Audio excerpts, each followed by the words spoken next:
Well, good evening and welcome. Hello. I hope you can all hear us okay. If we need to turn up or turn down, give us a shout. We've had to plug a new microphone in. So, before we get started, we have learnt a couple of things in the last month. Everybody wants to see us live, which we didn't believe because we were going to do pre-recorded. Yeah. And B, having people over for a barbecue in the rain does not lead to world-class sound or footage. So as much as we all had a wonderful time out, yes, when we do the online wine tasting club live in the future, it's going to be live with the people there and not try to do it. So good evening, everyone. I would also add, though, another proviso, which is 6 bottles of wine. Actually, no, it was 12 bottles of wine, plus a lot of wonderful, fun people, leads to some excellent, entertaining discussions, which don't necessarily edit down very beautifully into a concise message about wine education. So we're going to have learned our lessons from that. We will definitely do it again, but yeah, as you say, that will be an in-person thing. But we did have a wonderful time, didn't we? We soldiered on. I think we say in the brochure that English barbecue is all about a triumph of kind of optimism over reality, and that was the perfect example of it, wasn't it? No, absolutely. It absolutely was. So we've got us here as usual. So we've got the Slido if you want to have a little look here. So you can put your tasting notes in. So you can go to towtc.co.uk/taste, scan the QR code, or go to Slido and just put your number in, 349652. Look at that. 3 years in, I've got it right. Look at that. Happy magic. Days.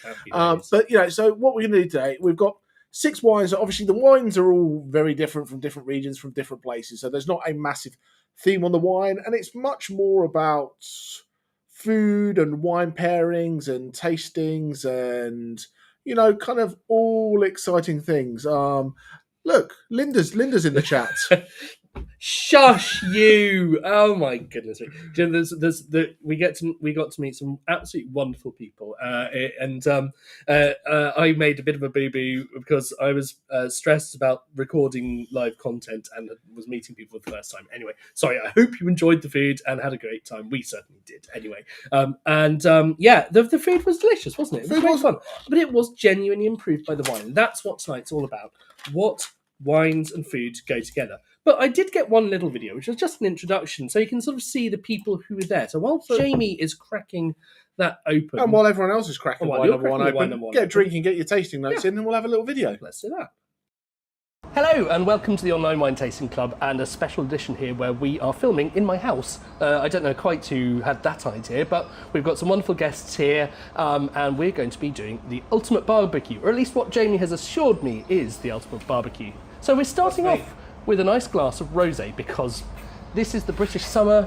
It is as rainy and grey as you would expect it to be, but a glass of rosé always lifts you up. So we're going to be doing that. We're going to do 5 other wines, each paired with some of Jamie's wonderful cooking. So this is not one country themed barbecue. This is going to be a little bit from all over the place, because that's what a barbecue should be, just having some great food with great people. So I'm going to let him get the shrimp on the barbie. As long as you're making, puns and generalisations, that's great. Quite right. Shrimp on the barbie to go with not Australian wine. Not Australian wine, no. I think we're probably going to have some Riesling at some point because it's Jamie. So anyway, look, we'll get cracking, and we'll see you in a bit.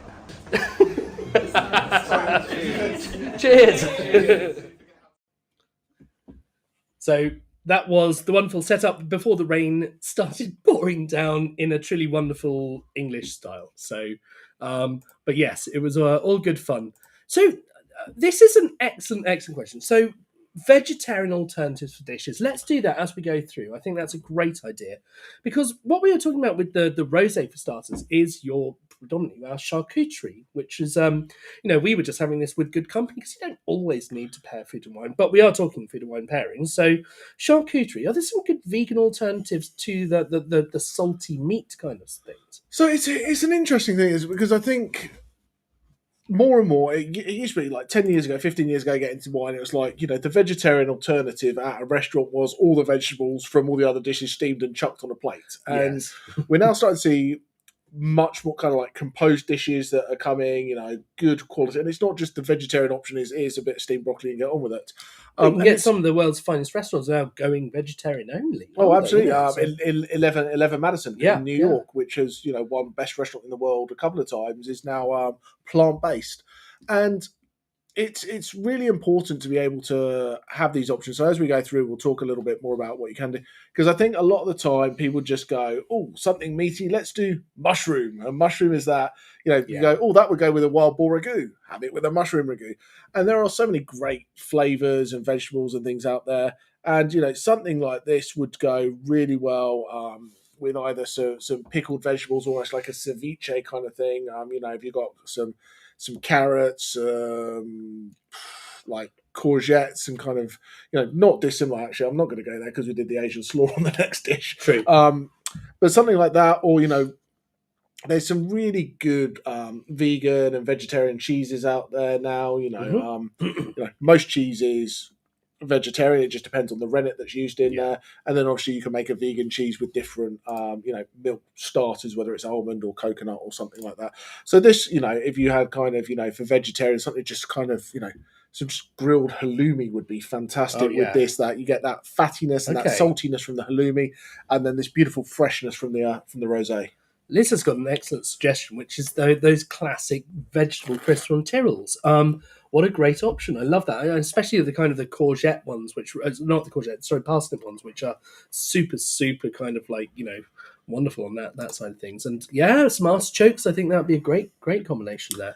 Yeah, artichokes are a tough pairer, a tough thing to pair. They've got some like one of those complicated like flavors, very similar to asparagus, a difficult pairing thing. But something like this that's light and easy drinking, and this is what Provence rosé should be. It's light, it's easy drinking. It's a blend. It's got Grenache, it's got Cinsault, a little bit of Syrah in there, but this is made by the Negrel family, and it's kind of a project with 4 friends in the Negrel family to kind of put this together, just to be that wine to sit in the sunshine or the pouring down rain, however you're doing your barbecue, and just open and drink with friends. It's 13% alcohol, so it's not a massive big boy, and it's just I think the tasting notes in there. And this isn't a bad thing, When I go on about tasting notes, the more tasting notes are there, the more complex it is. Oh, there's layers and layers and layers. Sometimes you don't want that. We served this just everyone turned up, and as they got there, we had a glass of rosé just to hang out for a little bit, have a little bit of a sip and a drink, and go from there until we go on to the next thing. And appropriately, this one is vegan friendly, which is what you'd hope for, I think, in a wine like this. It's not. You tend to find that the wines which are genuinely having to rely on some of those animal products are the ones, the really big reds, which need to kind of find down some of those big deposits you get in from the red skins of the grapes. So something like this, I don't see any real excuse to not be vegan for it. No, I think, and the only reason I would see something, this kind of style of wine wouldn't be vegan is down to tradition. When we're talking about a wine being vegan, it's to do with the processing, when they find that they'll use egg whites or a fish protein or something like that to find it out. And a lot of people do that because that's what they've always done. Yeah, that is the case. So you see more non-vegan wines in the old world than you do in the new world. Because the new world generally is using more up-to-date winemaking techniques, less steeped in tradition. And I think it's fair to say as well, actually, in fining and filtering, which is all about clarification of the wine and stabilization of the wine, because one of the things that can happen is your proteins that go into the wine can become unstable with heat or cold, and then they can make the wine cloudy. So it's not just, is the wine clear on the day it's bottled? Is it going to stay nice and clear? Because you don't want a horrible cloudy wine necessarily. I mean, sure, there's a trend towards some people loving those kind of things, but majority of consumers aren't that interested. But you often don't know exactly what you're dealing with, and you have to do a bit of trial and error with this stuff. And you do these things called fining trials, and it does change the flavour. Fining changes the flavour, absolutely. Filtering, hand on my heart, filtering does not change the flavour. I'm sorry. It's a controversial thing to say. There's lots of people love an unfiltered wine, but I don't think that the science stands up to that. If you filter it, it might change the perception of the body in your mouth, Texture. the texture a little bit, but not the flavour molecules that you're actually getting in there. They're just too small. They go straight through a filter. But fining will grab them, sink them down to the bottom, and then you'll take the juice off, and it's gone forever. And that so yeah, you have to do these trials. You did a fine job of clarifying and filtering that information for everybody. Oh, it's very good. Very good. I like it. I'm back. That's why we do this thing live. Yeah, that's why we do this thing live. Yeah, we're not going to get distracted about talking about hiding under trucks in the Napa Valley. No, we're not. So I just, this is for, as far as the food and wine pairing, we did this with absolutely nothing. But as you see, a wine doesn't have to have a pairing. And I just want to say, as we go through, cheese and charcuterie, it says here. It can be, you can get food and wine pairing very wrong, but it's hard to. It's hard to make the wine taste really bad and the food taste really bad if you've got really good food and really good wine to start with. But I do like the fact that you've clarified that in this, and you added a section on what are some quite bad food and wine pairings. Can we have a look at that? Because this is a good list. I like this. So I tried to kind of make it a little bit more interesting rather than go, you should have sauternes with foie gras. And, the tastings are, things we've been doing for faint, the richness. 160 years. So I think what's interesting in here is the alternative pairings that work. You can play around with things, try different things. And as we go further through, it's not so much about the food. I say the food, but the actual, like the main food. We all go that fish goes with what? Fish goes with white wine. Yes, indeed. But what if that fish is a tuna steak that's got a olive tapenade on it? Is that still maybe not a white wine dish? Sorry, are you playing on the microphones? I am playing on the microphones again. They seem to start working. So I'm going to be in stereo in a second. Yeah, indeed. In fact, I apologise if this hums for a second, but I will try not to make I'm just going to hum along now. But yes, I'm going to put this back down. Yeah, put that back down. Give me 2 seconds. Give him a second, and we'll talk through this. Wait, hold on.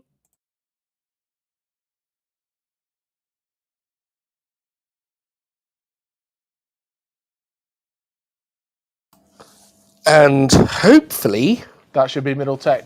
Thumbs up if you can hear us, please. He says. Yeah, I think you can hear us. It's looking promising. Okay, as long as you're happy, I'm happy. Yeah, that's good. We are good. Excellent. That is good. There we are, and this is why everybody loves a live show with us. So the food is important, wine is important, but you've got to eat and drink what you like. Let's have a quick look at the tasting notes because we'll then move on to wine too. Not too many of us here tonight. Lots of people on holiday. While I tell the story of why you can eat and drink what you like, which is probably going to be a story that I've already told everyone because they've dealt with me for 3 years and I'm. Now, soap is an interesting one. I do get that. I absolutely do get that. It's like a textural thing. It doesn't taste like you're licking a bar of Dove. No, but I think we also associate some of those soaps with those kind of slightly very subtly floral kind of flavors, and that's a really tricky one. But but you're right. There are some wines like what's the Argentinian one? Torrontés, yes, exactly. I'm glad you say what's the Argentinian one. I meant to pick all those grapes and know the one you're talking about. The one that's soapy. That one. But yes. I see. And sometimes it involves higher alcohols and things like that, which are I won't go into tonight. But if you're very excited, you can send us a message about it, and we'll very happy to talk about it. So absolutely. So popping on to a bit of Riesling, but while we do this, it's drink what you like, eat what you like. And what would you have with a slightly soapy wine like a Torrontés or even some of the Sauvignons that go into that? They do all right with some of the greener things. So kind of like the soapy, waxy things like a Torrontés, a Gruner Veltliner, or something like that. Yeah. Those are the ones you can get away with kind of like your salads, your rocket, your artichokes, your asparagus, those kind of things. Absolutely. Whoa, where's it on to that? Should be on that one. Well, it's on that one. But what I'm saying is a Thai curry. Yeah, that sounds good, Severe. I like that. Yeah. Yeah, Riesling with anything a little bit spicy. Well, especially with the coriander element as well, because that's quite closely related to those compounds as well. Yeah. So I've been trying to tell the story for about 15 minutes now, Go haven't on, I? go And it's for going to be a horrible, boring story now. But I went to this steak restaurant years ago, and I was sat there and looking through the wine list, and I'm one of the weird. I pick my wine before I pick my food because I'm weird like that, and I think that's the bottle of wine I want, and I'll find something to eat with it. But I've gone to a steak restaurant, so I'm probably going to have a steak. Yeah. You know, you don't go to a steak restaurant for their Moules Marinière, do you? You go to a Belgian restaurant for that. So I was looking through, and there was this aged bottle of Oregonian Gewürztraminer, and I'm like, that's fun. Like 10 years old. It's going to be slightly off dry, very floral, very aromatic. You know, Gewürztraminer is usually from the It wouldn't be Alsace, my first choice. and that's for what. the steak, no. But that's what I wanted to have. And sommelier came over to me, ordered the bottle of wine, and he turned around and go, "So, what are you having to eat, sir?" I'm having the ribeye steak. Yeah. He's like, so you're aware that this is a white wine, and that's a fair question. That's yeah, a very I was fair going to say, question. how would you have done on the Sommelier of the Year competition with these responses? Because you get when you're doing this competition, you get thrown these curveballs. Like someone orders some incredibly expensive wine and says, "Could I have some ice to throw in it?" And you're not supposed to make them feel Loved. unloved, exactly, Absolutely. unloved, yeah, or stupid, or anything like that. So when someone turns up and orders a bottle of Dr. Lucen, and wants to have it with a fillet steak. So Yeah. let me get that up. So that was absolutely fine. So the point of that was absolutely fine. Go, you know, that's and I'm like, yeah, absolutely understand. But I know this producer. I love their wine, and I think this is a really cool opportunity to drink something that's 10 years old. Never had it before. Yeah, that's fair. And then it was like, well, I wouldn't recommend it with a ribeye steak. And I'm like, I turn around, I'm like, I get that, but I said to him, I actually don't care. I'm like, I want to have that wine and I want to eat that steak. Yeah. And I completely understand it's not a classic pairing. No. But I can also understand it from their point of view that, like, if most customers are going to go, oh, that wasn't quite what I wanted, you might want to check through that. Do you know it's white? Do you know it's got a bit of sweetness to it? And there are some situations where I've ordered a German Riesling thinking I'm going to get a bone dry one, and I've ended up with something, and there was nothing on the menu that might suggest that it was actually quite a sweet one. It didn't say Auslese, it didn't say TBA, it didn't say... It was at the point that I made it very clear that I said I knew what I was doing, but no one knows. I never quite know what I'm doing. But you know, they knew who I was. I kind of talked a little bit about you know what I did, and I ran the wine bar up the road. All this kind of it's like, well, I wouldn't recommend. I'm like, okay. Was the wine epic? Yes. Was the steak epic? Yes. Was it a world class food and wine pairing? Absolutely not. Yeah, I'm not surprised. But did it spoil my enjoyment of either the wine or the food? Yeah. No. Right, but let's talk about the characteristics of a wine that's got that. So, for example, we've got a Cabernet Riesling here, and Cabernet sits roughly whereabouts typically on your sort of 0 to sweet kind of scale. Well, outside of... I don't want to know Siri, go away. So, it's the driest level of the predicate system. So, you're generally 20-ish grams RS, you know, but there's a big range in there. And it's, you know, there's this perception of sweetness here. You get to that level that you get that perception of sweetness. This isn't a sweet wine by any stretch of imagination when it comes to going up to where dessert wines are, where Auslese, Trockenbeer and Auslese, that kind of stuff. But this has enough sweetness and richness in there to have this lovely, lovely bit of acidity. And I think this feels a little bit sweeter than you think because the alcohol is very low in this.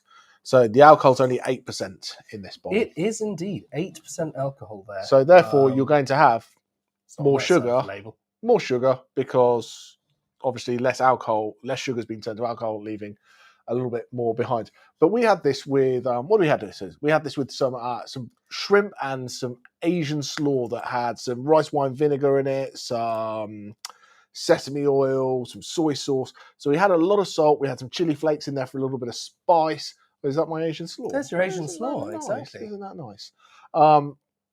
And Rieslings across the scale, from bone dry to very sweet, do very well with spicy Asian dishes from all over, whether it's Thai, whether it's Chinese. The Thai curry is a perfect thing because you want that little bit of heat because A, the sweetness balances it, Yeah. and B, a lot of them are generally a little bit lower alcohol. And if you see in the thing, when you have something that's spicy, it makes the heat of the alcohol feel a little bit higher. Yeah. Yeah. So this is why we don't drink a lot of 16% Shirazes when we go out for a Madras. Curry, yeah, quite. Exactly. So unless you are basically just well, like the but to be fair, if you like that punch, it's great for you. But you know, so when I talk about food, wine, and pairing, it's about what's right for you and what the general. We can make these general statements, but this is Dr. Lucens's sundial cabinet. You can Riesling. almost smell the acidity.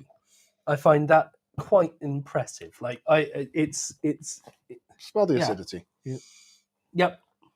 But more limey than the lemon there. That's right. I bought the wrong one for you. Yeah.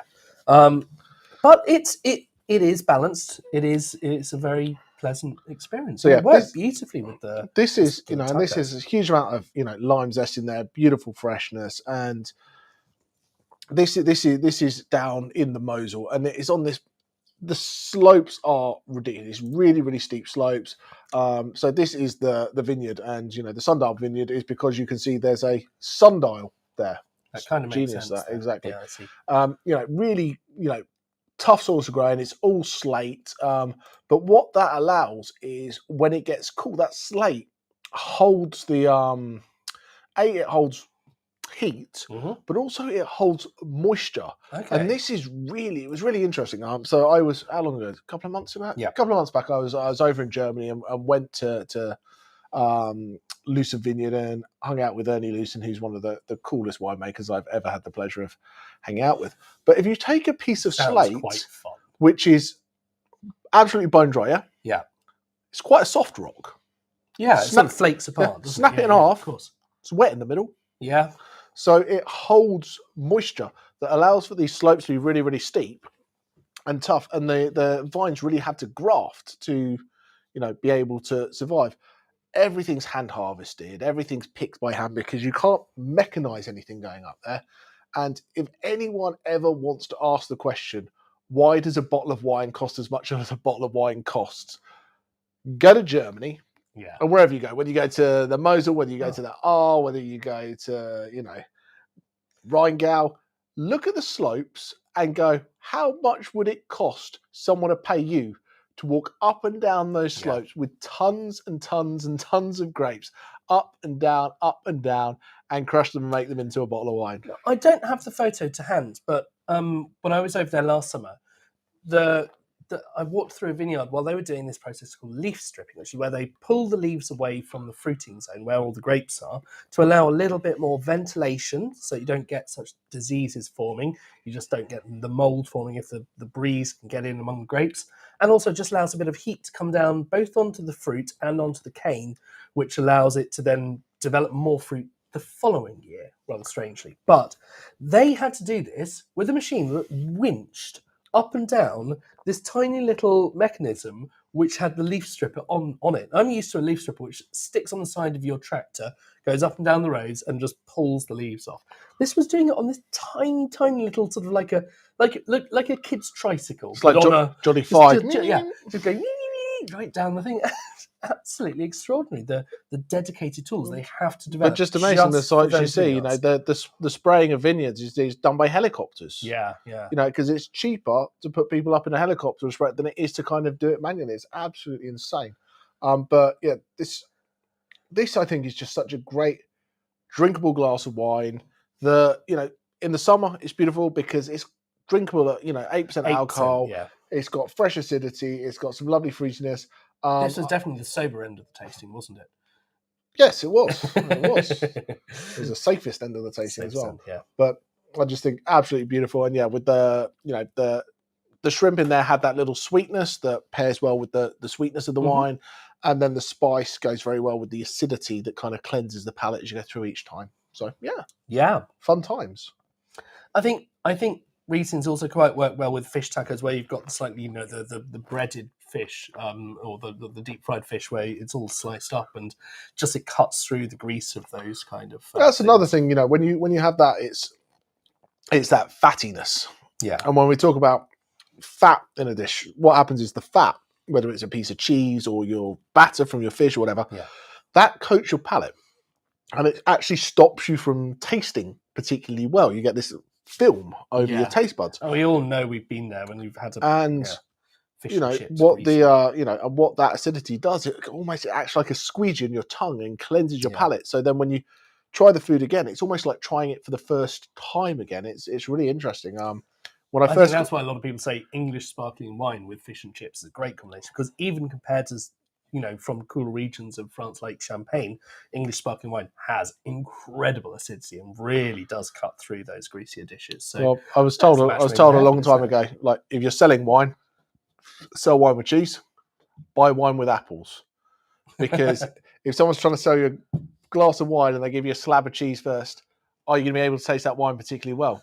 Maybe not. Good question. If you had a bite of an apple first and that crisp acidity from the apple has cleansed your palate, you're going to go exactly what's in that glass. So is cheese and wine the best wine pairing in the world?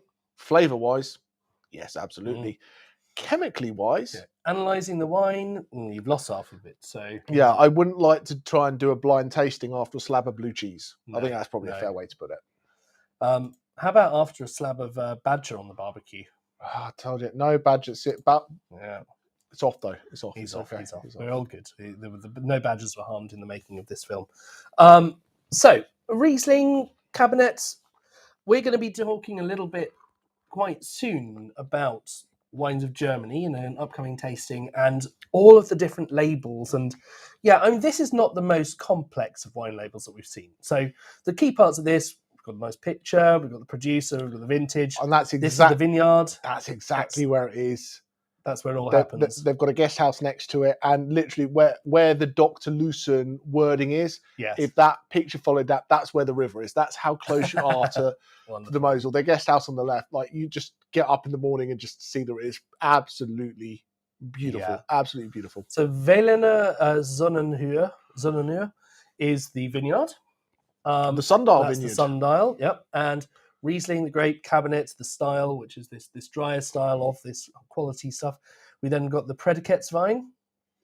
Obviously, it says it's from Germany. We've got the address of them, and it's from the Mosel. It's from the Mosel Valley. And you've got the alcohol and volume. Obviously, you've got to put how much is in there. So that's one of the simpler German labels. What you do often see with, they've even got a little map showing you exactly where the Mosel Valley is. Helpful. Which is helpful. It's much better with this new camera, isn't it? It's useful, that. I like that. I do like that. It's a bit overexposed, but that's fine.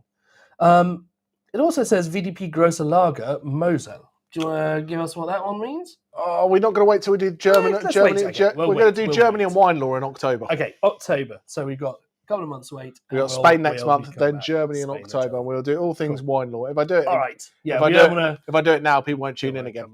We should be talking about barbecue. So, what are the good barbecue things? I think you've got those Asian marinated fish kind of dishes, like the teriyaki-esque kind of thing. Because they've got honey, they've got soy. We did an interesting experiment with the umami, which is obviously what you get from soy sauce quite a bit.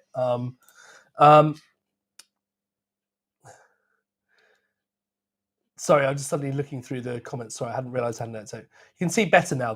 Hear better. That is good. Yeah, sorry. For some reason, it just wouldn't switch on when I tried to go and switch it on. Tastes like this zippy key lime pie. I love a key lime pie. Absolutely, yeah. But then I wouldn't go and eat a key lime pie with a taco. Maybe I should. Key lime pie taco. Yeah, why not? With a bit of tuna on top or something. So that's one when we do live from Disney World. Exactly. Oh yeah, I like that idea. Love a bit of a Florida road trip. I've done a couple of Florida wineries, and they were interesting. They were fun. Wasn't necessarily the best wine I've ever had, but it was super exciting to go and taste wine that was made where it probably shouldn't have been. But like you say, all 50 states wine's made. All 50 states do make wine. Yep. Okay, so I'm going to move the presentation onto the next one. So for this one, we did a bit of making chicken. Now, I don't actually quite know what this video is, but I put on my glasses and we decided to cook the chicken first of all sous vide, which is to say in a vacuum bag. Now, some say if it is not made in the sous vide region of France, then it is just sparkling vacuum bags. Okay, I'm just going to have all of the Chardonnay. Okay. Oh no, stop it! I want some of that. Let's see if I can find the right video. You just need to put your glasses on again. Small, aren't they? Yeah. Oh, that's very big. So yes, when you cook it in this, we sous vide it in this particular. That's a badger. In this particular sauce called the monkey gland sauce, which sounds horrific but does not involve any monkeys, thankfully. Or glands. Or glands. No glands, no monkeys. In fact, it involves a fruit chutney base, so you've got sweetness, sourness, and fruit all coming into that. It's got tomato in there. It's Yep. so it is basically It had a sweet. Worcestershire sauce in there. It's as basically well. a sweet and sour sauce. Yeah, but a very kind South of African. multicultural. But yeah, more like Because chunky chutney kind of thing. And that's the lovely thing about a lot of South African foods. You've got elements of, the kind of European trade routes and things. You've got your Worcestershire sauce coming in there. You've got chutneys, which are obviously going through, and then you've got some local spices and things coming in. But yes, when we took it out of the sous vide.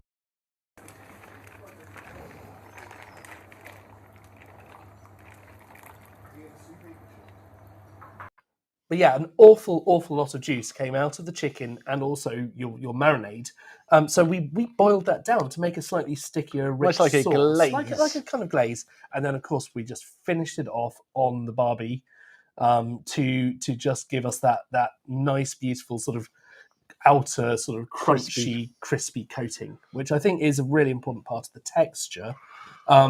And I think It needs to look like it's touched the fire. Doesn't it has to touch the fire, exactly. And especially with a Chardonnay, you've got to get that smokiness into the food that's gonna do that. So yeah, so we are now moving to South Africa, like you said, and to one of the really top vineyards there, Jordan and Stellenbosch. And this is an unoaked Chardonnay. Now, quite often for the smokier styles of Chardonnay, obviously they will have had a lot of oak.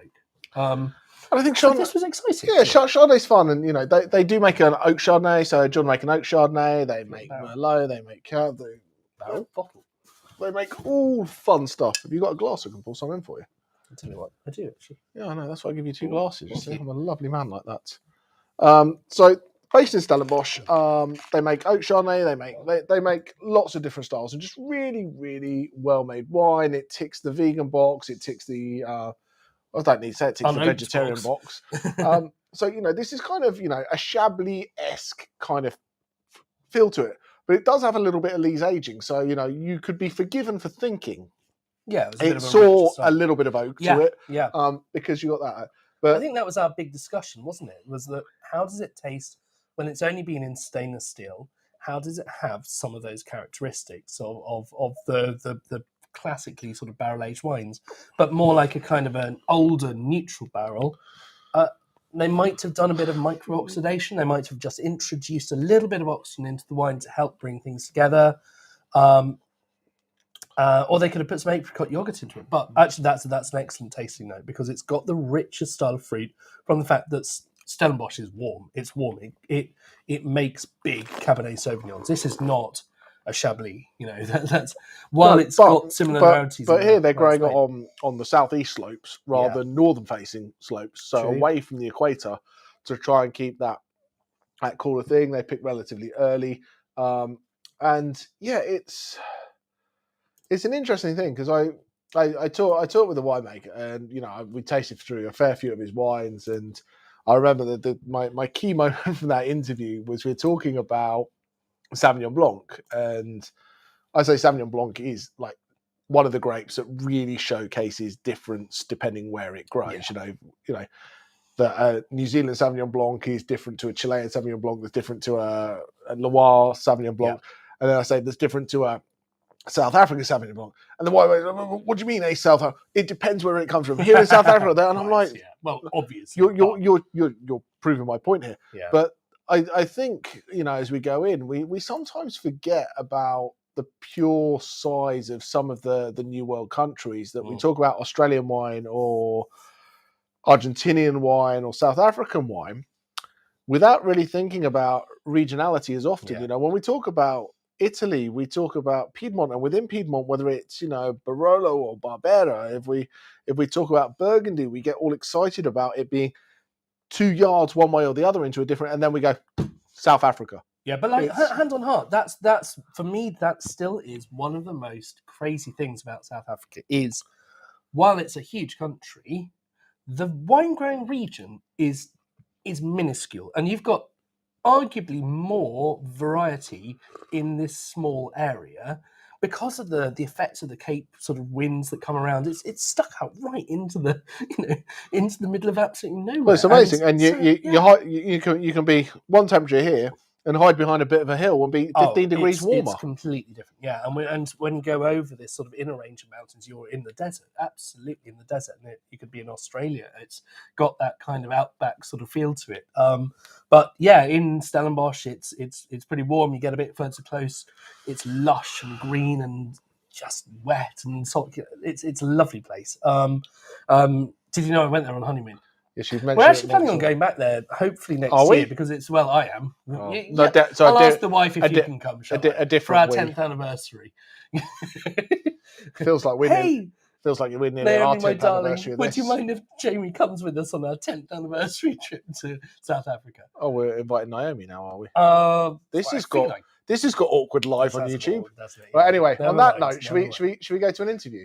Yeah, it is. It is a mainly maritime wine growing region. Absolutely, it's so influenced by the effects of the oceans that are sort of going around and the winds that flow around the Cape, and where you get the shelter. It is a beautiful thing. But I love this creamy chicken with tarragon. But I would definitely do the chicken a little bit on the barbecue to give it that smokiness, and then maybe stick it into a nice creamy tarragon sauce. Would be delicious. He's salivating, isn't he? Happy days. So did you talk to them by any chance, and should I show an interview? Well, yeah, why not? All right, then. Hello, hi. Morning, afternoon, how are you doing? Finding you. Yeah, very good, very good. We're Sounds good, yeah.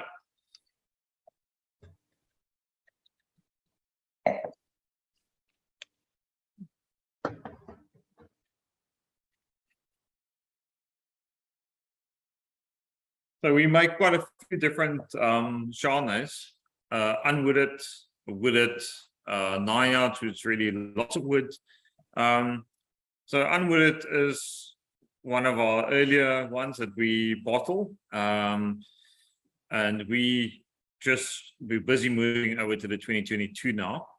But we give it a long time on the lees in tank, so a lot of lee stirring to give it a bit of mouth, a bit of body.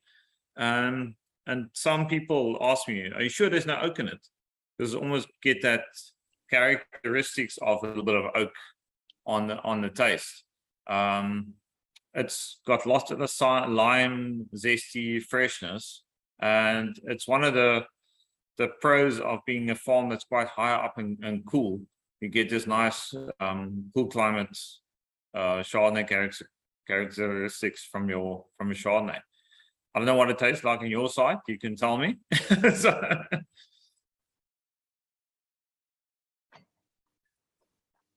It's got this wonderful like citrus punch up front, great acidity with it, that lime peel, that fresh kind of like squeezed lemon. But it's got, this little bit of baked apple in there, and it has got this lovely kind of like mouthfeel and texture from the leaves that gives it this richness. That does, sometimes get confused with oak because it's that kind of like that non-fruit characteristic. But yeah, it's lovely. It's very, very drinkable, and I think a wine like this is hugely versatile. That it's got this great freshness that you can just sit and drink a glass of wine with it, but also, this would be a fantastic food wine because it's got that beautiful richness, but then that phenomenal kind of like fresh acidity. It's really for the weightiness of the palate from no oak and the freshness. It's so well balanced. I often enjoy this like a pre-lunch, just before you go over to a big meal. Pre-lunch freshens up the palate, So Um, rosé for breakfast and then this for pre-lunch. I'm just working out my day here. you know, you're gonna have a nice batter's fish. You just have a little bit of this, and it just freshens up the palate, and out comes your wooded Chardonnay after that. But yeah, I mean, I really enjoyed the Annex Chardonnay. It's really one of my favorites.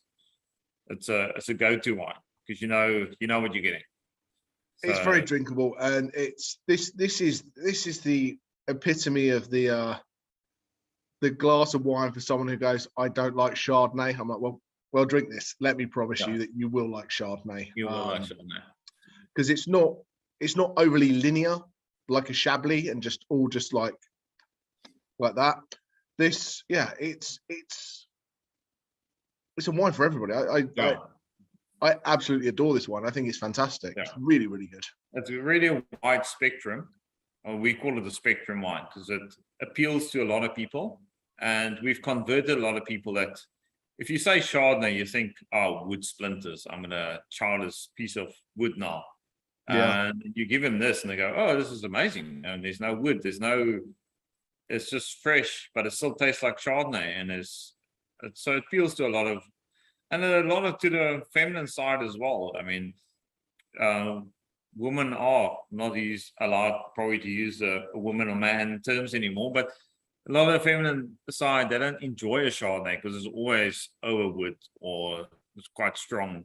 And they do tend to enjoy our unwooded Chardonnay because it's just more approachable and drinkable.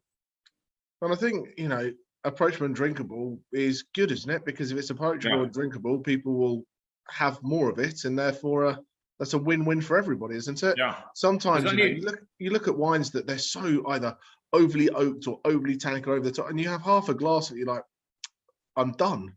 That's not ideal to keep the economy moving. Yeah. I mean, there's only one reason why I buy a wine, unless you buy a bottle of Petrus, is to show off to your friends if you have lots of money. But if you buy a bottle of wine, the reason is you want to drink it, you want to enjoy it. Absolutely.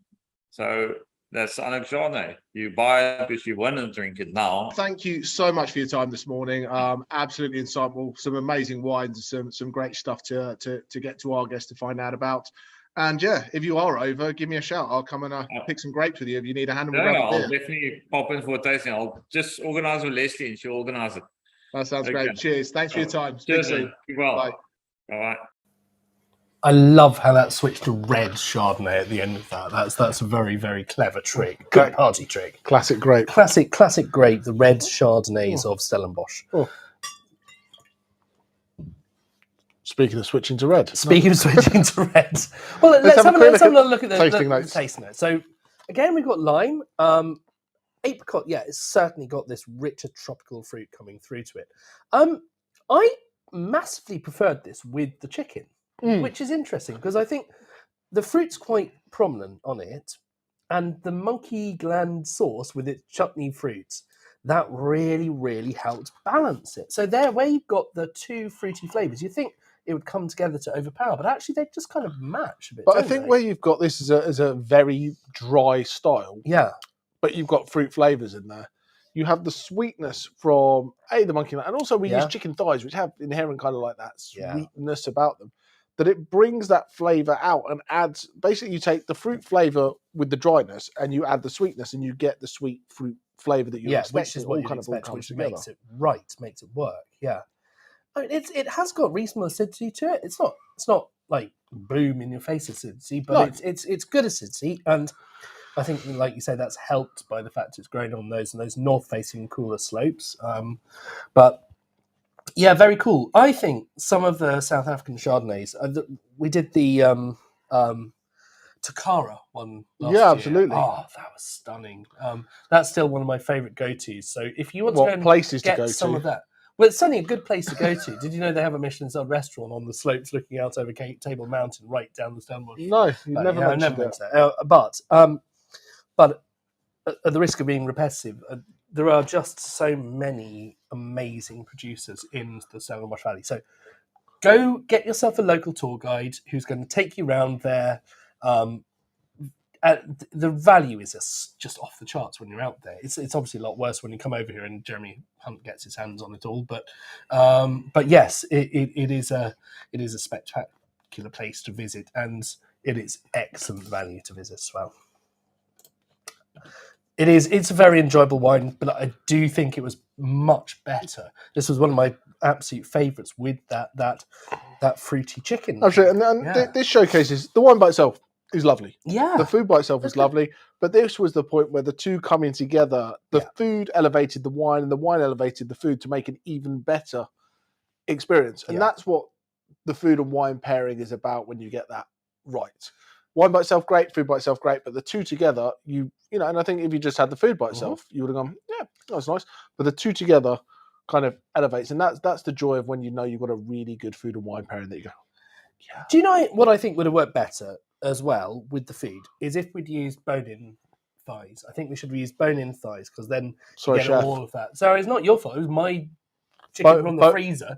Bone-in, skin on. Bone-in, skin on. Get that crispy, nice outer skin. And I think I should have sous vide it to a slightly lower temperature. We did it to like 74. 70. Yeah, it was like 74. Well, I hope it's 74. That's what you said in the instructions. 74.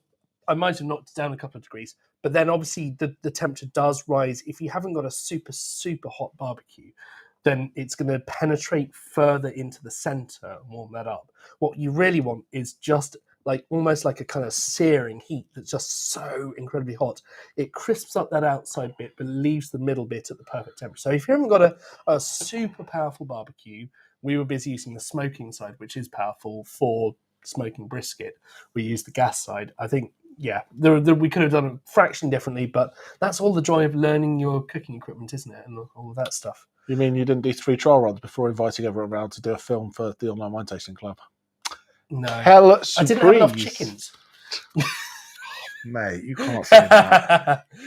So, on that note, Here's a those of us who got to come along, and here we have what is this chicken called? Is this cuckoo? I think this is that's not cuckoo. That's Henrietta. I think that is Henrietta, and Henrietta was having a whale of a time, or a chicken of a time there, getting to meet Dan, Jamie's brother. Dan is available on the phone when you need him, and he's going to be giving lots of people a phone call just to say, how are you? Are you enjoying the club? What can we do to help you? And also, are there any holes in your wine cellar which we could maybe help you fill? Is there an event coming up that we can help you do a pairing list for? Just let us know, and we would be delighted to help. And so with the chicken. Which would you say would give better advice, though, the chicken or Dan? I wish there was a Zoom function at this point. No. One of them is at WSET trained, and the other is Dan. I'm joking. Dan is WSET trained. The chickens are not. Not yet. Because I didn't want them to understand about food. There's nowhere for them to hold the pin. No, exactly. It just falls off the fluffiness. Okay, right. Okay, you are digressing. We are digressing. Let's move on. Can you all go back to pre-recording, Alex? Hey, Casa Reina. Oh my word! Right, have you got a glass for this one? No, I'm not drinking fast enough. My word, can't take it anyway. So moving on to reds. So this was it. Casarena 505. So these guys are absolutely fantastic. They're Luan de Cuyo in Mendoza in Argentina. So 100% Malbec. And I absolutely love this wine. And we'll get there a little bit later when we go to prices. But Malbec's become very, very popular, and there's loads of Malbecs around and lots of Malbecs to choose from. But I think you will find it hard to beat this Malbec, value for money as we go down the road. So we had a little bit of a curveball when it came to the pairing for this, because our lovely friend of the show, Kathy, who makes Malbec in Argentina and shares all our passion videos that you may well have seen, said, I shall bring empanadas. Yes. And I may or may not have made an assumption that those empanadas may or may not be filled with cow. However, they were not. They were filled with cheese and shrimp, which were delicious and delightful. Yeah, absolutely. And the cheese worked incredibly well with Malbec. And I would have thought on your list of things probably wouldn't have been prawns and Malbec. No, But it did not work. it did not work. But this was a sign of the wine was delicious, the food was delicious. Did either of them elevate the other one? No, yeah. But did either take away from the other one? Absolutely not. So, if you want to see a different food and wine pairing, check out our Instagram, because last time we did a live show before the American one, we tried this with a truffle burger. Now that was a pairing. Now that was a cracking pairing. This was it. Okay, so Malbecs have become, in the same way that Sauvignon Blancs from New Zealand became a thing. It's definitely a thing, and when it becomes a thing, supermarket buyers go out and they try to do what they do, which is Get to that get thing. the price down. They want to have that thing for the most profit that they possibly can, and they know that they can then offer, or to lower the price of that, so people come in the door of Sainsbury's or Waitrose or whatever it is And say, have and you find, got that thing? The thing. And It's they say, Provence "We're-" Rosé or Malbec from Argentina. No different to what Shiraz did 20 years ago, what it used to be. And wine goes through these trends, doesn't it? You look at white wine. Right now, it's probably New Zealand Sauvignon Blanc. Before that, it was probably Pinot Grigio. Yeah. Before that, it was whatever it was. Years ago, Blue Nun or Peace Did you know that Porter. Blue Nun used to be more expensive per bottle than Burgundy? I mean, isn't that an astonishing figure? And so it should be. And so it should be. Well, yeah, absolutely. Captain History. Sweet Wine would say that. But the moment you get into those supermarket wine territories, you start losing. Corners get cut, don't they? It's not necessarily corners get cut, but decisions have to be made to get to those price points. Are you going to use oak barrels? Well, you can't. You can't afford to. If you've got some buyer that sat there going, "I'm not going to pay for oak on this. I'm not going to pay for hand harvesting on this. I'm not going to pay. I want you to make at least this many tons per acre so that you can maximise the return on your land." And I think there's that line between. It used to be commodity and quality. Used to be the two different things, but it's not commodity and quality anymore, because there are some very good quality commodity wines that that £6-7 bottle you can open it, you can drink it. It does what it does. It's the Ron Seal of wines. Yeah, Does exactly and what it dare I says on say the it, label. and I hate to say this, but I think, and I'm feeling dirty for saying this, but I think Yellowtail does that. It is unmistakably the thing that you're expecting. It is Australian. It's got the animal on the label. It's got a little bit of sweetness. It's rich. And I was at a wedding the other day. It's consistent. In fact, it's so consistent that at a wedding that we went to the other day, Oh, you're gonna get us cancelled here. there were two Yellowtail wines on the table. One was a Merlot, and the other was a Shiraz. Now, if you know your Merlot tasting from your stuff, Shirazes. your Merlots and your Shirazes should be quite different. They should be really quite different. The Shiraz should be, especially an Australian Shiraz, jammy, a bit sweet, Spicy. stewed, spicy. That White pepper. pepperiness. And the Merlot should be smooth, a little bit lighter bodied. Red fruits, strawberries, a little bit potentially of some sort of cloves and vanilla from some cheaper oak and maybe a bit of coconut. But they should be very, very different. And go and buy a bottle of Merlot and Shiraz from Yellowtail and do them side by side. And they are more alike than they are different. They are absolutely more alike than they're different. So anyway, how does that relate to this wine? I don't know, because you're out telling people telling people to go and buy Yellowtail. I think this is what I'm saying is that it's in response to this question. Like, does it have a sense? Do you lose the sense of place with that? I think bizarrely, the Yellowtail has a sense of place. You get the heat. Get that. It depends on what your sense of place is, at what level. Okay, is Yellowtail quintessentially Australian? Aussie rich wine. Absolutely. Yeah. Is this wine quintessentially Argentinian? Absolutely. So I think you still keep a sense of overall place. I think it then becomes hard to pinpoint the place. And I think sometimes, as we get into wine, we get a little bit drawn into the things that make it different are the things that make it cool. Yeah. And we like to plug, a word in here, or I like an aligote from here because it's this, or But it can be fun to look for these quirky Oh, things. it can be, Absolutely can. And but it's great, to I would, not have a consistent I would, product.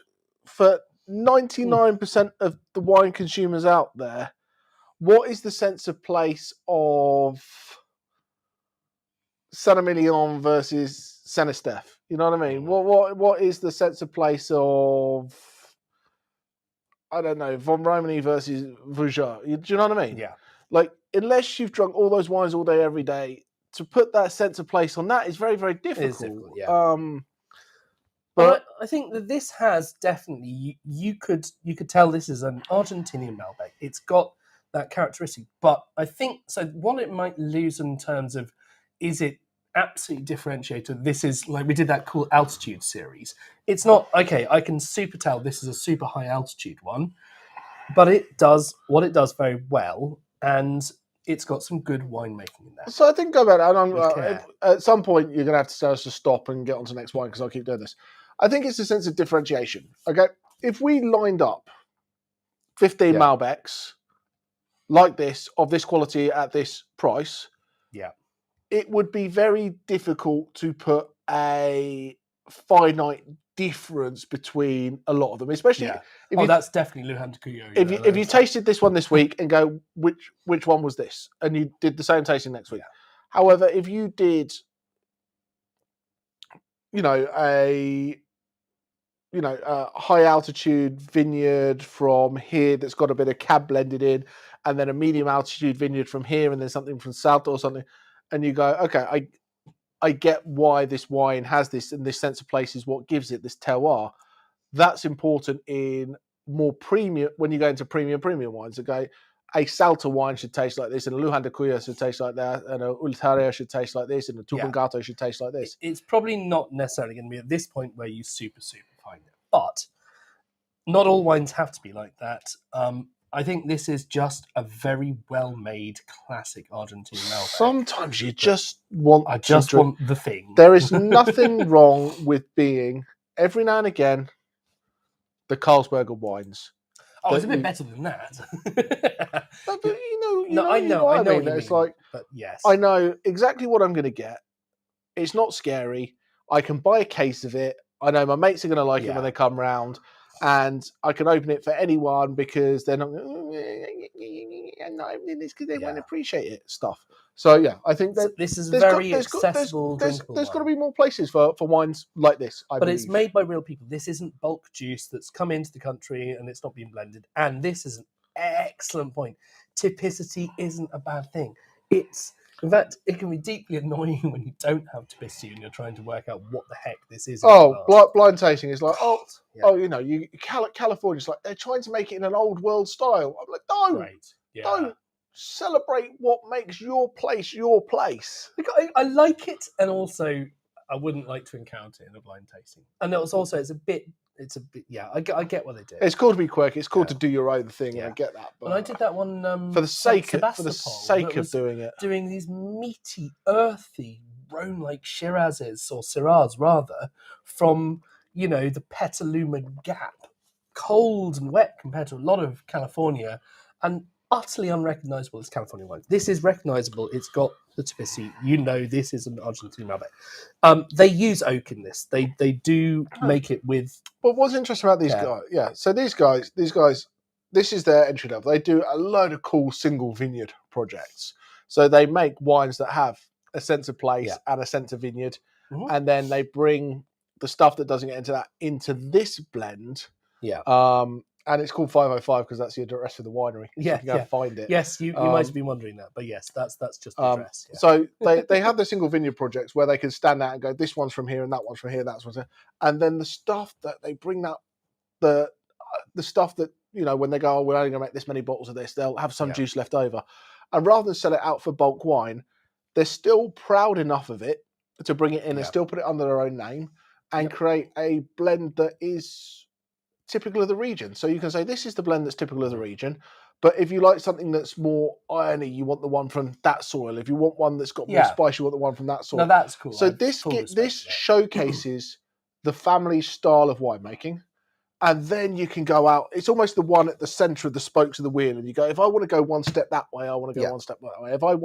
If I want more fruit, I want that. If I want more spice, I do this. Yeah. Well, and I think that's a very good point. But we say quite clearly here, it's velvety and smooth. Absolutely, that is the style. It is rich, velvety, luxurious, and smooth, with all of those kind of darker fruit flavors and the spice that's coming in. And also, if we look into this, some of the nice tertiary flavors like Badger. like badger and tobacco and cinnamon and fruit and nut. There's all sorts of things going on. So there's complexity. There's complexity across different groups of flavors. Whether they're primary, secondary, and tertiary from age or fruit or winemaking. All of that stuff comes into it. But it says empanadas and beef empanadas in specifically. And what you would not go ahead and say typically is this would work with prawns. But it did. It worked fine. It worked really nicely. And it was no problem at all. And so I think irritatingly it proves your other point, which is just, nice wine, nice food, enjoy it. Yeah. But yeah. And I'll tell you, you can get as deep and meaningful into it as well, but wine should be part of the experience. And to be fair, we could have had many wines, many different food with the company we had, and we would have had a good time. Yeah, you know what I mean? True. And I think that's McDonald's. I'm loving it. Let's move on to a Rioja. Swiftly, absolutely. Move swiftly on to a Rioja. Wine number 5. Let's move that over there. This was the one. What the heck did we eat with this? That was the chorizo burgers. Burgers with Alex's eggs. With Alex's eggs. Now, when he put that in the tasting notes, I had to add the qualifier. A chocolate Diablo sauce, with that spice and the proper kind of South American cacao. Oh yes, that sounds great. Nice, I like that. So yes, we thought we got to do a burger because it's a barbecue, and that is the classic thing. Yeah, I know. I'm absolutely with the prawns. I think I've had some of those kind of chicken mole kind of things that are going on, and they work really beautifully. Mole. The Malbec grows on us just like it did on the day. Exactly. Not just because we were drinking it so much. Diane, you should tell everyone they need to buy a case because it tastes better after the 5th bottle, doesn't it? So chorizo was Diane, it's so good it'll make you change your name. Sorry. I'm never going to live that down, am No, I? you won't. All right, okay. So, Rioja. We've kind of gone for 3 things which all involve kind of deep, decadent fruit, a bit of smoothness, a bit of spice, obviously to varying different degrees, but that's because it's barbecue. When you start going in for red meats, that's where you are in the world, isn't it? I think so. What's interesting is I've always said that Tempranillo is the wine that could make the world go round, because I've always said it doesn't pair perfectly with anything, but it pairs perfectly with goes really well with everything. Tempranillo is that bottle of wine you can stick in the middle of the table and everyone's going to have a good time, whatever you're having with it, whether it's lamb, whether it's steak, whether it's beef, whether it's mushrooms, whether it's halloumi, whatever. It goes really well down the middle of this. But what is nice to do, I really wanted to showcase something that was, I say a little bit different. I think when we're seeing a lot of Riojas right now, because Rioja is another buzzword in the wine industry. Yeah, of course. If I had a pound for every time someone said that, I like a good Rioja. Yeah. I don't get why there's that extra word in there, because no one's ever said, I love a bad Rioja. I love a terrible Rioja. Yeah. But I love a good Rioja. But I think 90% of what we see generally when it gets out on the table in the restaurants, from the bars or poured by the glass, is either a Joven style or a Crianza style. Yeah. So the Joven is very little oak, maybe up to 6 months. You sometimes see a little word on there called roble, which is it's not an official term, but it's an interim that goes, it's a young wine. It's not got done at Crianza level yet, but it does see a little bit of oak. Yeah. Then we go to Crianza, which is a little bit of time in barrel, then a little bit of time in bottle before release.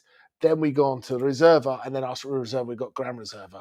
No, so, we've got a bit of some different views, and I think that's really interesting because I've not tasted this yet now, but smelling it, the punchiness of the fruit, it is so intense. It's like kind of sniffing a sort of a cherry and Ribena kind of combination. It is boom in your face. That fruit, I It's- can't, especially compared to the Malbec, which wasn't lacking in it. So for me, that part is not a typical Rioja. It's a far more intense fruit nose. Yeah.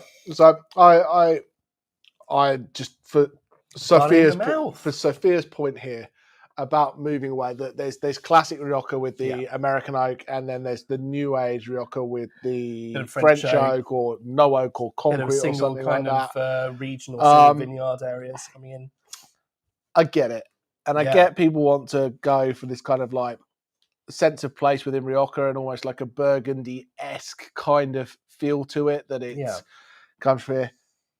But this is what I love about Rioja. I love the punch. I love the weightiness. I love the vanilla. Mm. There's not many a thing in the world easier in a blind tasting than a classic Rioja. You get that punchy dark fruit. You get that sweet vanilla Do rolling you think through. you'd get this one? Oh, I don't without think a I'd get this question one. of a doubt. You know why? Well, because you've Because seen the bottle. I've got the bottle right here. Yeah. Okay. Well, let's show that, shall we? But yeah, I mean, I think this is a lot more intense than a typical. Well, the typical kind of Riojas that I would buy in a supermarket. Yeah, because, but that's generally going to be Crianza, fine. isn't it? And you've got an extra year in oak. But the fruit's just so. Yeah, because Sophia says flavor explosion extraordinaire. It really is. But as Jazzy Jeff and the Fresh Prince once said, "Boom, shake, shake, shake the room with your fruit."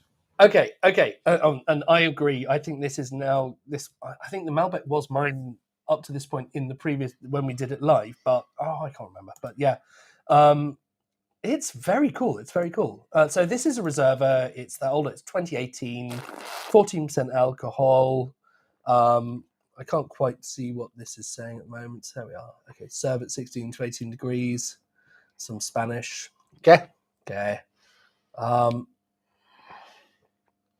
It has. This could age. It could age even more, couldn't it? Oh, absolutely, absolutely. This could hang out for another 15 years if you want to, quite easily. But yeah, so this. But it depends what you want. It depends what you want, because once I like it now. once this starts aging, you're going to get that fruit's going to start to fade a little bit, and you get more of the tertiary flavour. So this could age for another 10 years, but I don't think I'd want to leave it much more than another 2 or 3 years top. It's got less spice than I was expecting. So, yeah, but I think the point with that is because is there a lack of spice, or is there so much fruit that the spice is hidden away? It's like the hello. Sorry, is that helpful? Helpful wine taking technique. Yeah, loads of oak. Loads of oak, loads of fruit. But you know, these guys started in 1970, kind of when the DO started, and Rioja really went into that oomph stage. 1970s, it all fell away for a little while. Then 1970s when it all kind of came back, and these were part of the old school, new school Rioja. But yeah, I do go back. You know, we're seeing other people doing different styles, and that's cool, and that's fun, and that's interesting. But it does I have do tons of vanilla, doesn't it? yeah. So you know, we've done stuff with Badiola before, and their wine is delicious. It's amazing. It's spectacular wine. But it's not. I like this. I like Marqués de Murrieta. I like that kind of style. Is and it's not like Marqués de Murrieta is in any way lesser. It's like they produced one that was voted the best in the world. Exactly, yeah. So, but yeah, this so I think that's spectacular. I'm really impressed with it. Yeah, I like the style. Nice. Marqués de Rascal as well. Rascal, home of the gold wire. Yeah. The original counterfeit protection in wine. Yeah.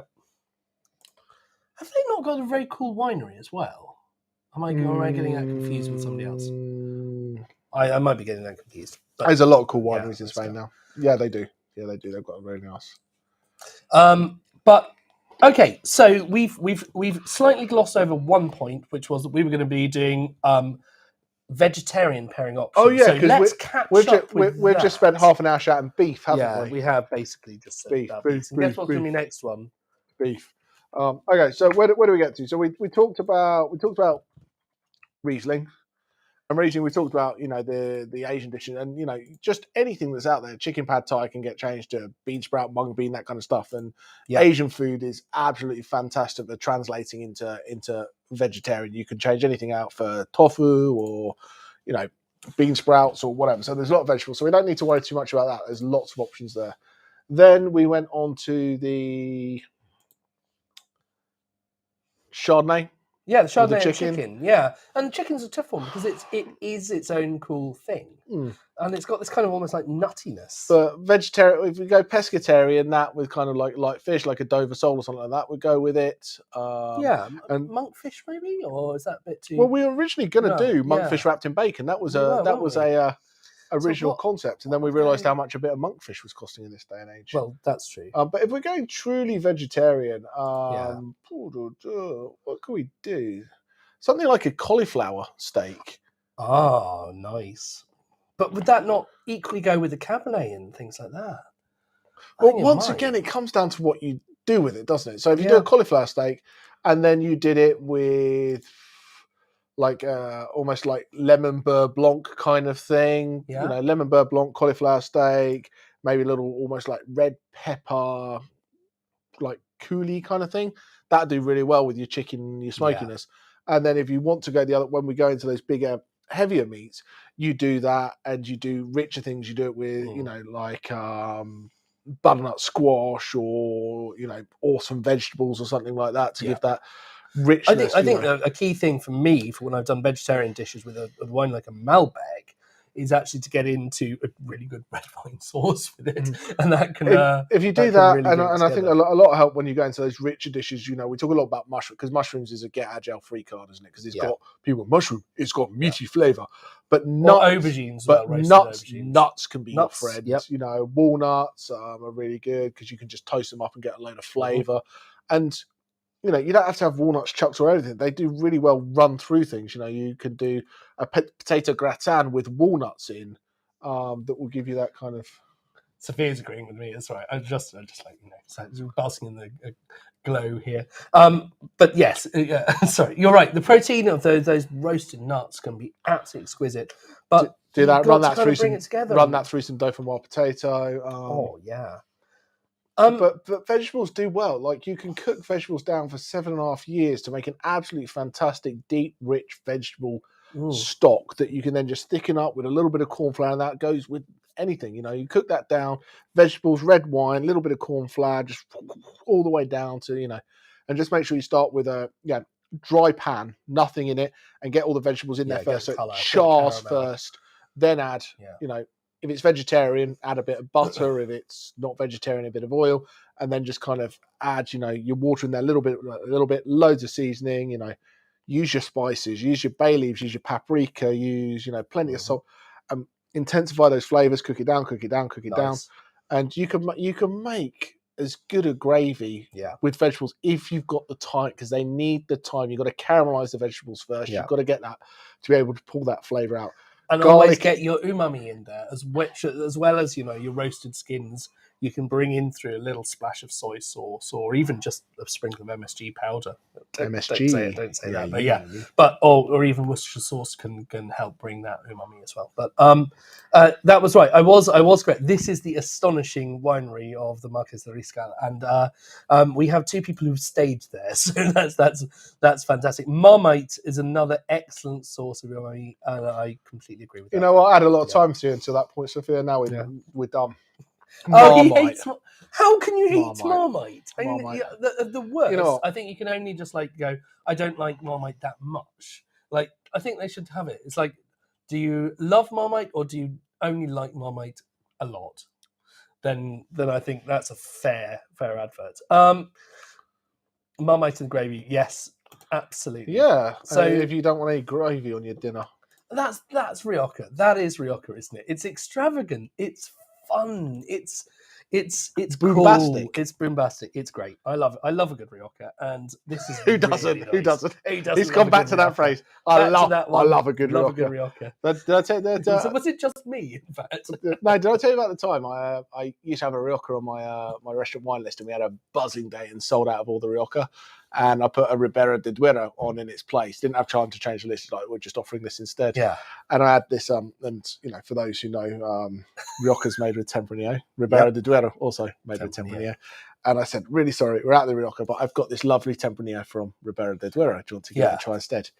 And this little old lady looks down her nose at me and pulls a glass. Everybody knows a Rioja is smoother than a Tempranillo. Oh God! Oh God! You're absolutely right. I'm really sorry. I'm really sorry. Let me go and get someone who knows something about wine for you. I'm so sorry. Brilliant. So don't get your Tempranillos and your Riberas confused. Whatever you do, you could land you in a lot of trouble. True. Oak, tangy, plum, smoke, spice, pepper, cloves, vanilla, tomato So have you left that camera on so you can just wave at people? Yes, I have. I can keep waving there. Prove it is actually. Anyway, we get a bit of rye again. We've got Marmite and gravy and Riojas. So there we are. Should we move on? I think we should. Wine number 6 this time. There we are. Did you remember to put the fine print in? I didn't, in fact, because this is a fantastic bottle. I'm going to have to zoom back because this is excellent. Just check this out. This is not a labelled wine. It is silk screen printed onto it in an utterly kind of rebellious style.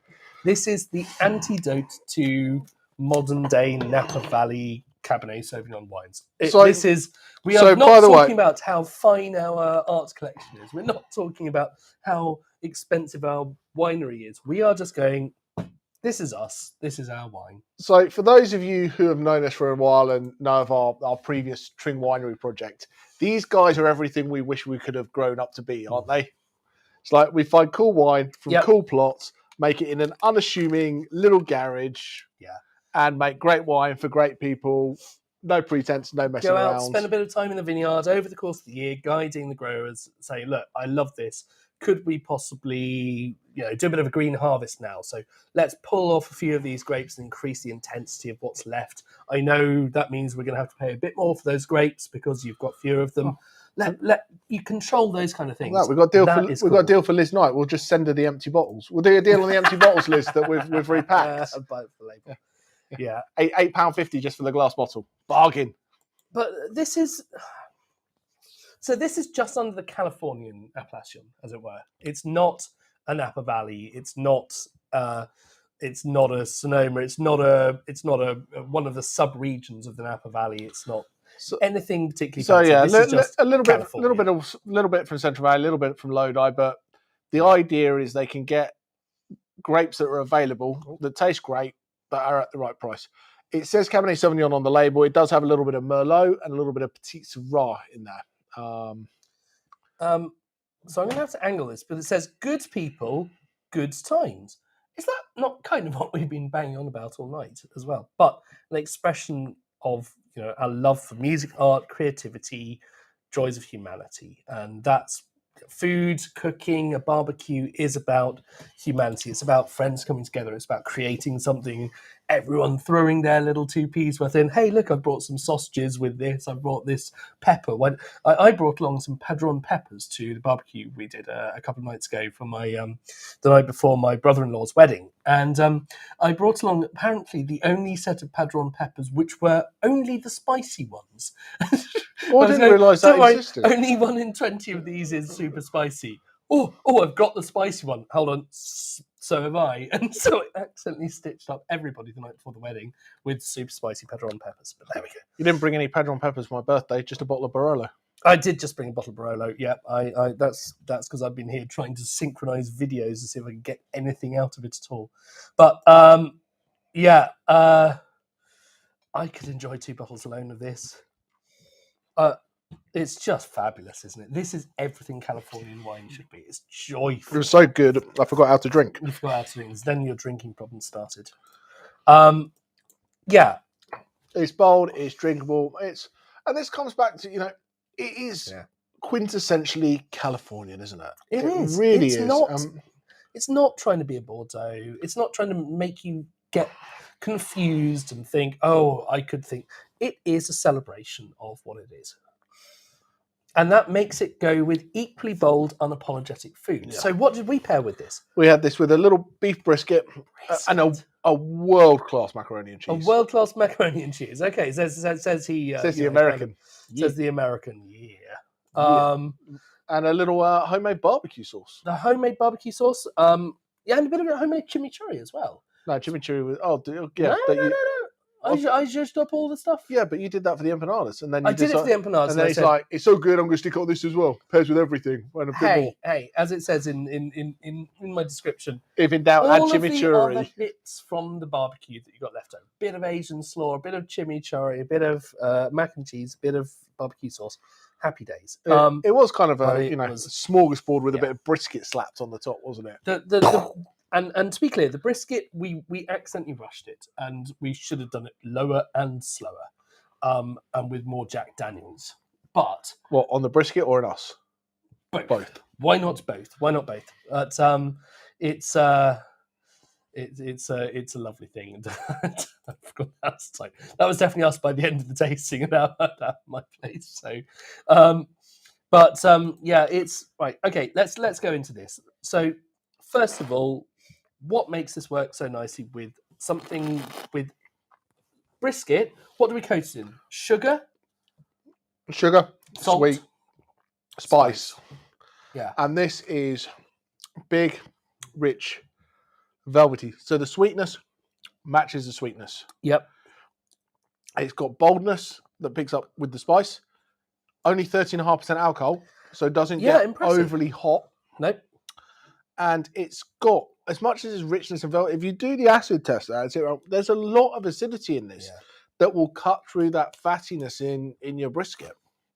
And the 8 gallons of cheese in the macaroni and cheese. What are you laughing at? Rugby changing room. Is that for the Springboks or something? My goodness.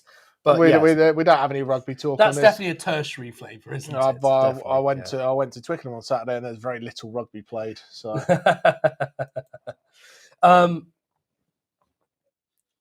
back when I first started going to California, this was just this was the standard fare. I mean, this is still an excellent example, but it was really very happy being a lot more. The acidity is, the more you go back to it, and when you actually think about this, the acidity is silly in this. It just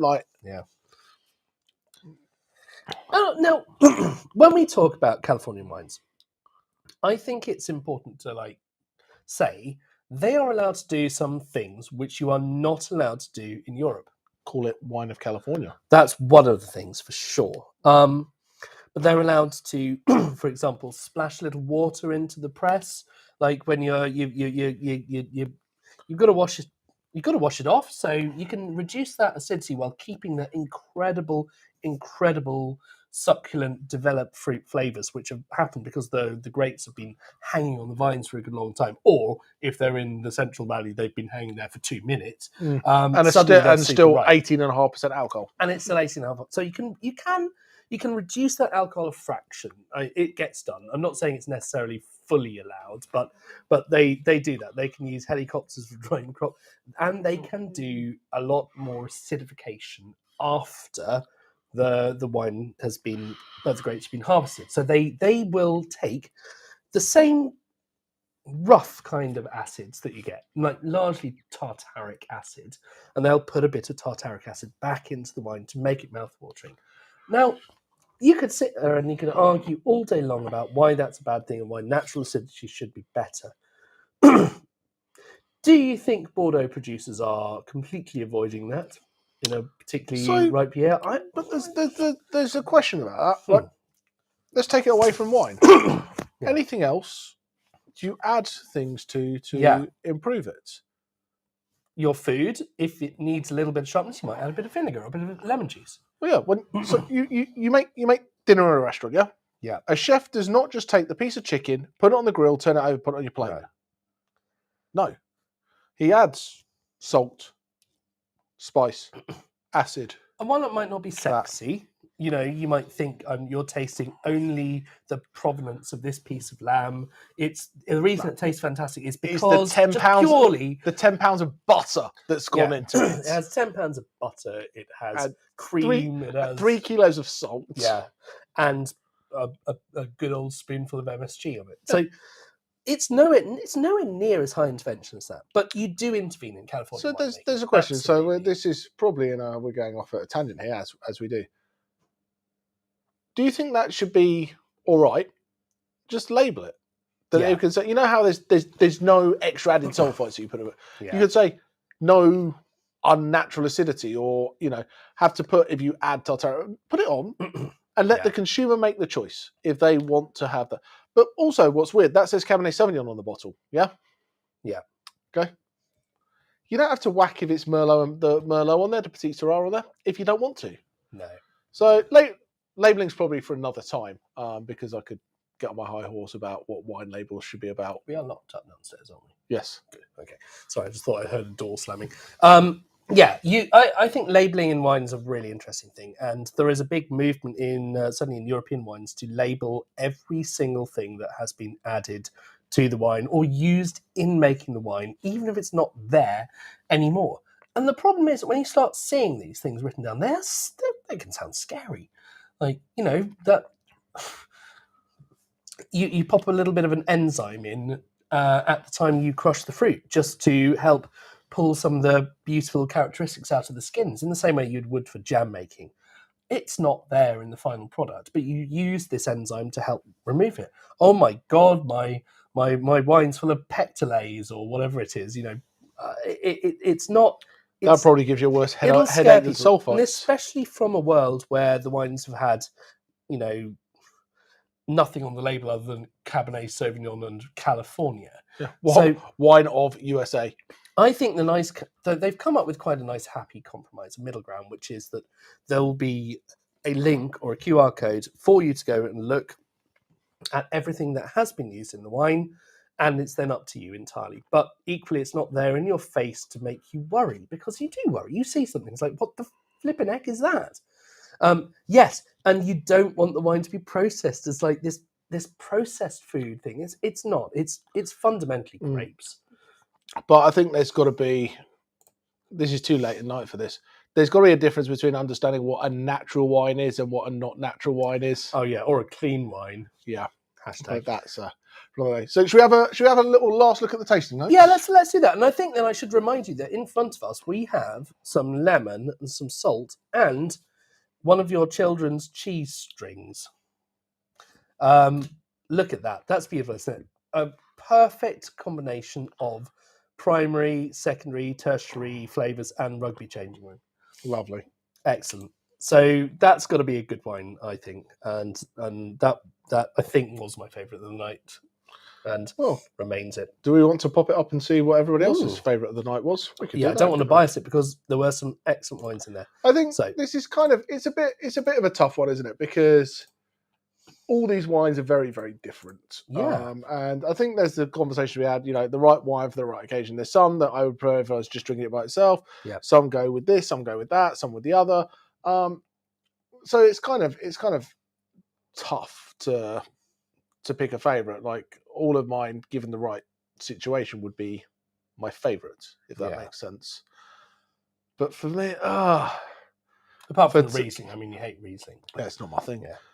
But tonight, I'm probably torn between the last two wines, the Rioja and the No Fine Print, for my favourite sips for this evening. Yeah. But I think it's just got bigger and richer and more decadent as we've gone through. I think sometimes the slightly lighter, delicate wines get forgotten. Well, particularly if you are trying to do the ultimate barbecue and you're bringing big, bold flavours, you need something to match that level of flavour, and it has to be those kind of things. I would have been fascinated if we'd put in something like a kind of a aged white Bordeaux and see what that could have done. I don't know, but whites get a bit lost in it slightly unless you're doing a super oaky, Chardonnay. Yeah, matchstick. or you go against what people say is classic barbecue, and you just do, you do fish and so you stick with fish Yeah. and chicken and vegetables and things like that, and you do almost like a non-red meat barbecue, Yeah. and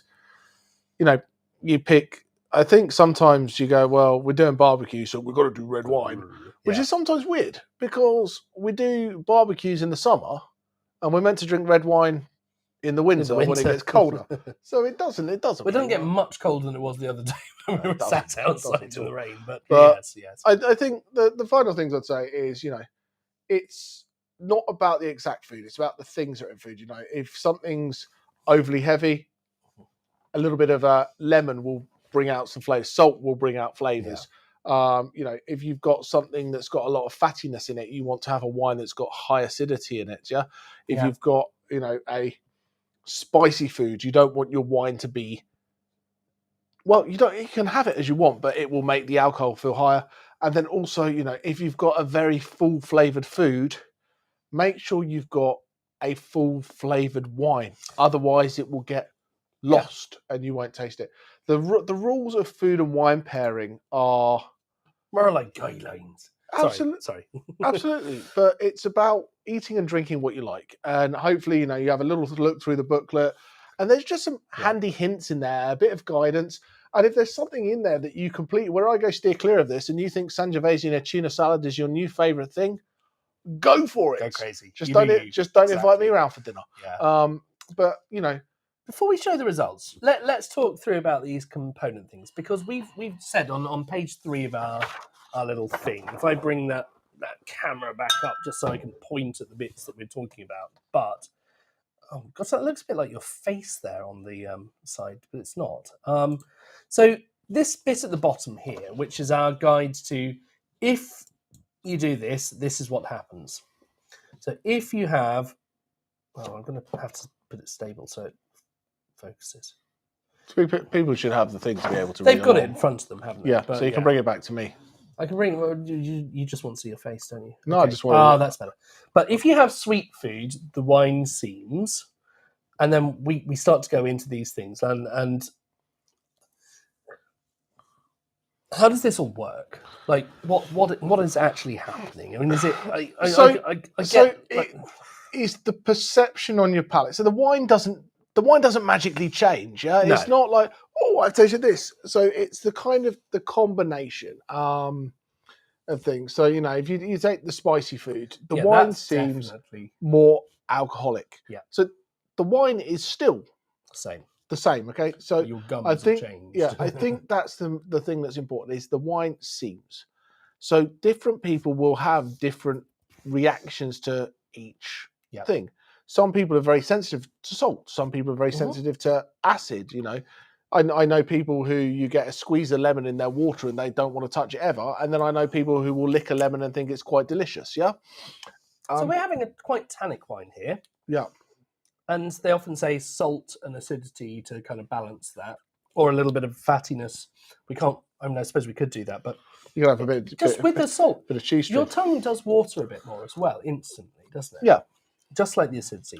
Well, because salt dries your palate and therefore it makes your mouth produce more acidity. Yeah. Not acidity, more saliva. So cuts through it all again. Yeah. Refreshes it. And with if I squirt a bit of lemon juice in, or this is a bit like the tequila and lime thing. Have you really done salt, cab, lemon? Is this the new shot for the ages?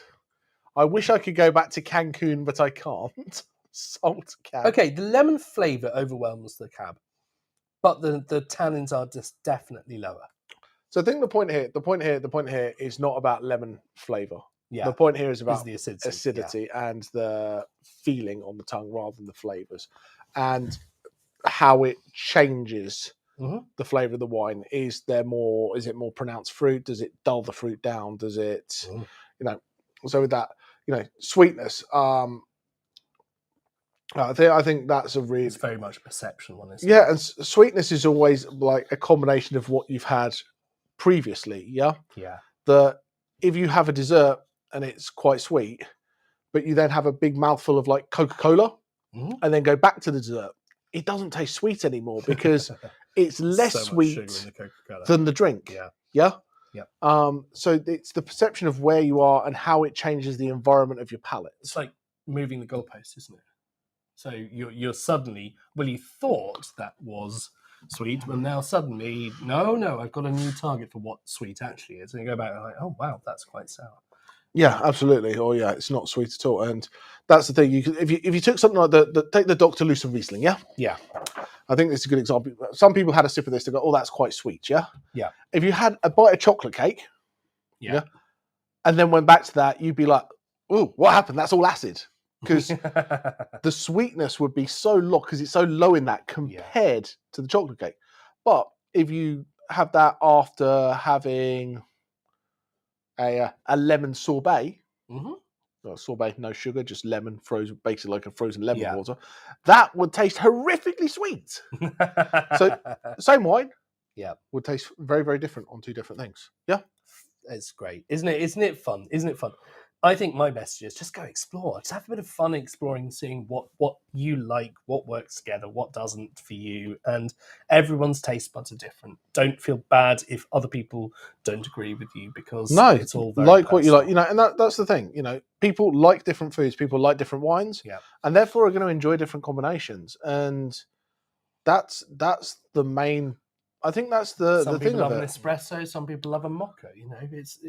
It's a variety out there. It's in how our mouths perceive flavors is extraordinary. We got a couple of other suggestions here. A frappato is a nice, interesting option, or a chilled ganache to go with. Oh, we just added a frappato to the wine shop today. The Baglio, did we? Absolutely. Baglio do some good stuff. I haven't tried that. So I don't think I've ever drunk a Grenache chilled. Do you know what? I think I might have to try it. Especially if you're in Spain in the 40-degree heat, you might want it chilled. I think that'd be an excellent suggestion. You can make it into a calimocho. A little bit of red wine, ice, Coca-Cola, lime. Calimocho, delicious. Anyway, but that was lovely. That was a great fun one. We have it's tight, isn't it? My goodness me. It is indeed. That's cool. That's cool. So we're looking at the results of the wine night, and frankly, actually, it's basically a tie, isn't it? It's basically a tie. Yeah. So, in a surprise to nobody, wines 5 and 6 have pretty much tied for the win, but with the Cabernet Sauvignon slightly edgy. But I'm intrigued. Are we going to go? I'm intrigued what people feel when we pop the next slide up. I think so, because obviously we have our prices, and I think I don't know. You haven't put it in twice, have you? I haven't put it in twice. No, that's fine. But tell us if this has changed your perception, because Californian wines, we know, are generally cheap. That's cheap if you're a Silicon Valley billionaire. Absolutely. Okay. Great value otherwise. However, our Malbec was not expensive. Let's turn that logo off so you can actually see it. 10 quid, under 10 quid, even with the duty hike, I think is good value. Is spectacular. I love. Do you want to pop the QR code up so people can scan right now and buy it if they want to before it all goes? I don't know how to do that. You do that, yeah. Okay. Because we have a very limited amount of the Caserena 505, about 50-ish bottles. And when it's gone, it's gone. And moving on to a new vintage. New vintage, which has increased shipping prices, glass pricings, plus duty hike. So I think the new vintage will end up being about $14.95 when it gets to us. So, but I think at $9.95, that's a bargain. I think for a Californian Cabernet Sauvignon to get it into this country at £26, that is banging. It's less than £26. It is by approximately 5 pence. And you can pay a Catch Van Rosé to a bottle of Whispering Badgers. Similar price. But quite a lot more fun and a bit more geeky. So some really fun things, and that a good Reserva Rioja with that punchiness of fruit for that price, I think it's 5 years old. 5 years old. Good stuff. Yeah. But yes, if you like these, get them ordered, get them purchased. If there's stuff from previous tastings, chuck it in. If there's stuff from previous tastings that you don't see anymore because it's sold out, give us a note. Give us a shout. We'll get it done. Yeah. And if you would like a personal wine advisor to call you once a month, give us a shout. Dan will give you a call, talk through what you want. if there's And then he'll something that advise in the you want, background. if there's something that you want that he doesn't know or can't sort for you, he will get me on the case, and then you'll be in big trouble. You spend far too much money with me. But we want to be, your once a month hang out with us. We love you all dearly, but hey, if we can get you some wine to drink in your You've got to buy something days, I suppose, from somewhere. I get do. going. So, Exactly. So, yeah. but anyway, My son's it's been very empty at the an absolute pleasure. Thank you for Thank everyone who you shouted us and said it all. would be a good idea for us to Yes. come back live, because Yes. it's much more fun live, isn't it? It really is much more fun. And next month we are doing Spanish wine and wine maturation. So we will do some cool Spanish wines, but a bit of aging, a bit of oak we'll talk about barrels, we'll talk about amphoras, we'll talk about marble tanks. Yeah. Lots of fun stuff. Right. So some cool wines. So based around Spain, but Should we then even do a bit of science? mad science. On that note, just remember, no badgers were grilled in the making of this thing. Any final thoughts? People just saying they enjoyed Thanks. it. So, So we should get to the credits before they stop enjoying it. Indeed. Have a wonderful have a great evening, everyone. night, and Cheers. see you soon. Take care. Bye.